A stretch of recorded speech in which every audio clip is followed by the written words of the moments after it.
BEd प्रथम semester के सभी छात्र छात्राएं ध्यान देंगे कि आज आपको हम आपके थर्ड पेपर शैक्षिक प्रशासन प्रबंधन पर्यावरण शिक्षा एवं स्वच्छता में एक चैप्टर है, चैप्टर नंबर 3 भारत में शिक्षा प्रशासन। भारत में शिक्षा प्रशासन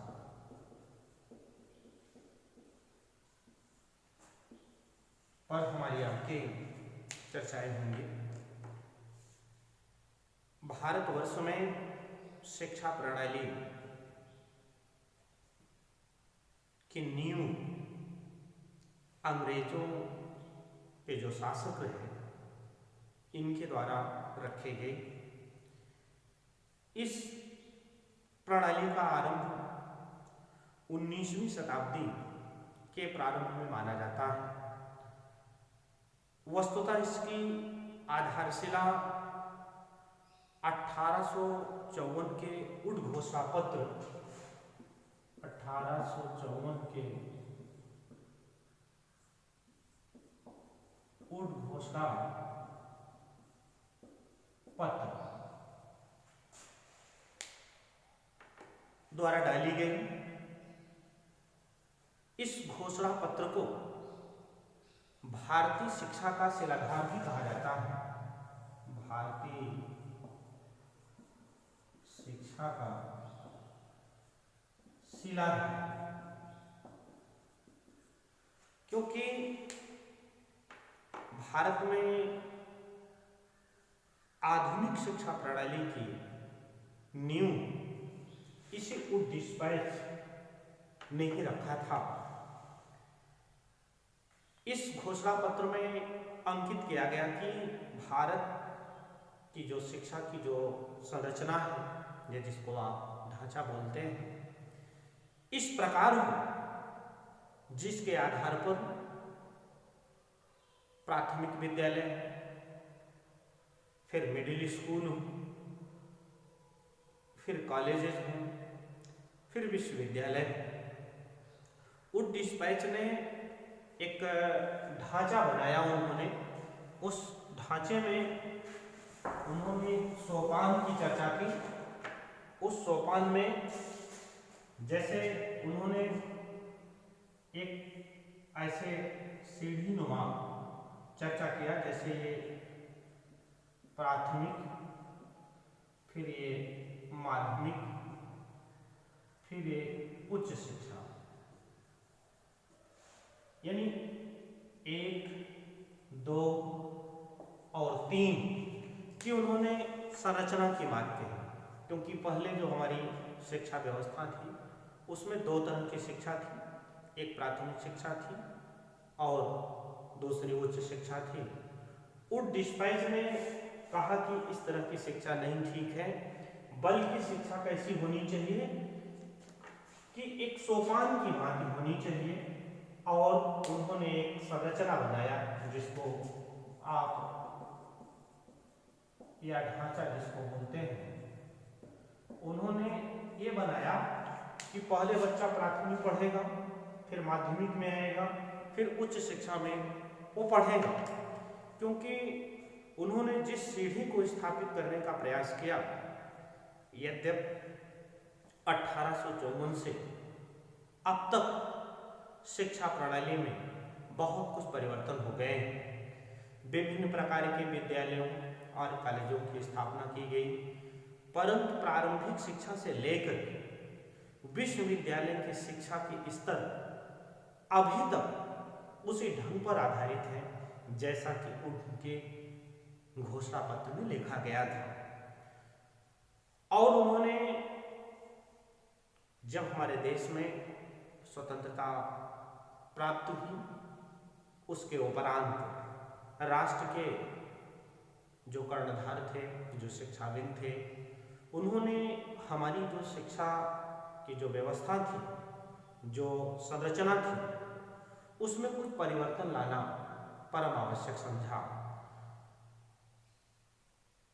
और उन्होंने हमारी शिक्षा के जो नवीन आदर्शों और मूल्यों का निर्माण एवं प्राप्ति में हमको सहायता मिल सके, तो इसलिए भारत सरकार ने माध्यमिक शिक्षा आयोग, भारत सरकार ने माध्यमिक शिक्षा आयोग बनाया।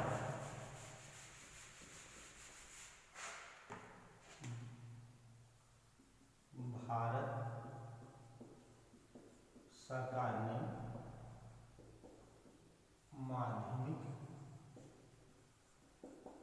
शिक्षा आयोग, इसको कब बनाया?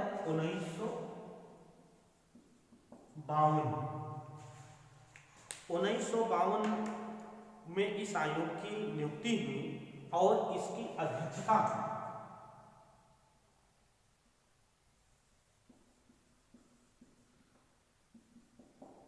Doctor A.N.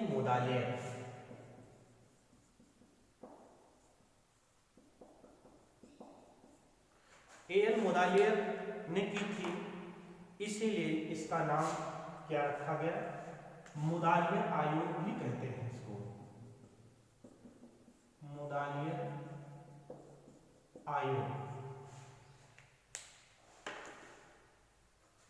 माध्यमिक शिक्षा आयोग, मोदालियर आयोग दोनों एक ही, क्योंकि इनसे कहा गया कि माध्यमिक शिक्षा की जो ढांचा है उसकी जांच की जाए और प्राथमिक माध्यमिक, क्योंकि प्राथमिक माध्यमिक को जोड़ती है और माध्यमिक उच्च शिक्षा की जोड़ती है।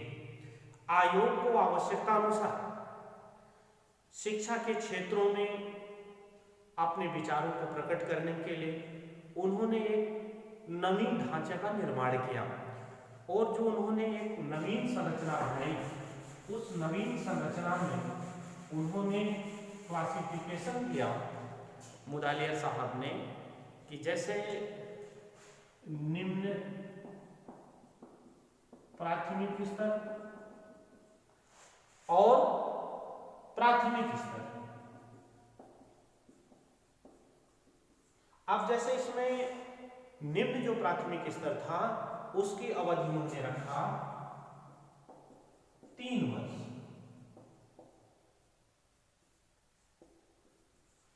और जो प्राथमिक स्तर रखा इसकी अवधि उन्होंने रखा 4 से 5 वर्ष।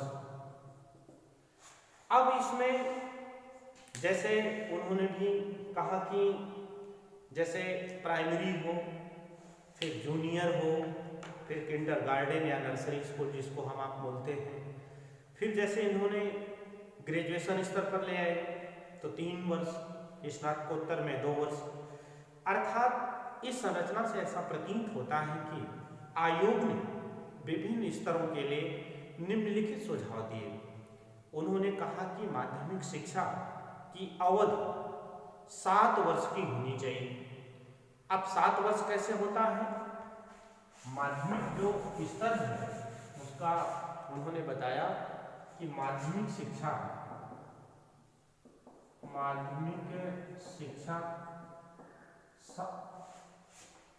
7 वर्ष। अब 7 वर्ष में क्या है? जैसे आप देखें कक्षा 6, 7, 8, फिर 9, 10, 11 और 12। अब ये कितना हो गया? ये 4 और ये कितना हो गया? 3, यानी टोटल 7 वर्ष। अब 7 वर्ष यानी यह शिक्षा जो माध्यमिक शिक्षा की है इसकी अवधि कितनी होनी चाहिए? ये टोटल 7 वर्ष होना चाहिए।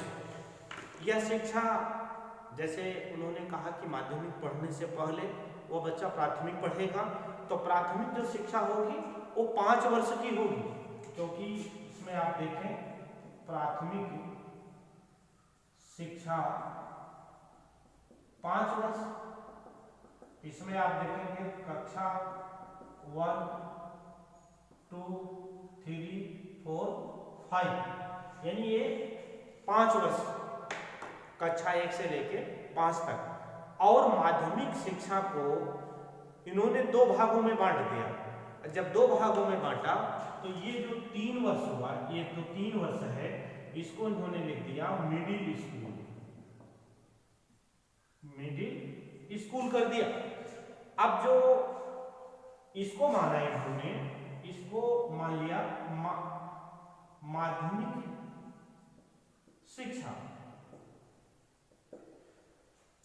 और इस शिक्षा के बाद यानी पहले प्राइमरी पढ़ा, फिर मिडिल पढ़ा, फिर माध्यमिक पढ़ा, फिर उसके बाद ये 3 वर्ष का डिग्री कोर्स, जिसमें आप बीए फर्स्ट, सेकेंड और थर्ड, इस संरचना को उन्होंने बनाया। फिर 2 वर्ष के लिए इन्होंने पीजी बना दिया, पीजी कोर्स 2 वर्ष, यानी फर्स्ट और सेकेंड ईयर। अर्थात समस्त भारत में शिक्षा के रूप को एक सा बनाने के लिए आयोग ने एक संरचना का सुझाव दिया, जिसमें प्राथमिक शिक्षा, माध्यमिक शिक्षा यानी प्राथमिक शिक्षा 5, माध्यमिक शिक्षा 7 वर्ष और 3 वर्ष की डिग्री का उच्च शिक्षा का उन्होंने सुझाव दिया। परंतु केंद्रीय सरकार ने इस सुझाव का मानना या ना मानना राज्य सरकारों पर छोड़ दिया। इस नीति का परिणाम यह हुआ कि शिक्षा का जो रूप पहले से और अधिक विस्तृत हो गया, क्योंकि कहीं हाई स्कूल है, कहीं उच्चतर माध्यमिक विद्यालय है और कहीं इंटर कॉलेज है, कहीं डिग्री कोर्स 2 था, कहीं डिग्री कोर्स 3 था। तो इस असमानता से होता क्या था कि जो बच्चे इस स्टेट में पढ़े या किसी दूसरे स्टेट में चले गए तो उनमें भिन्नताएं होती थी, क्योंकि शिक्षा आयोग ये चाहता था कि एक समान जैसे हो जाए। जैसे आज आप देखें नई एजुकेशन पॉलिसी जब लागू हुई तो समस्त विश्वविद्यालयों का एक जैसा कोर्स हो गया।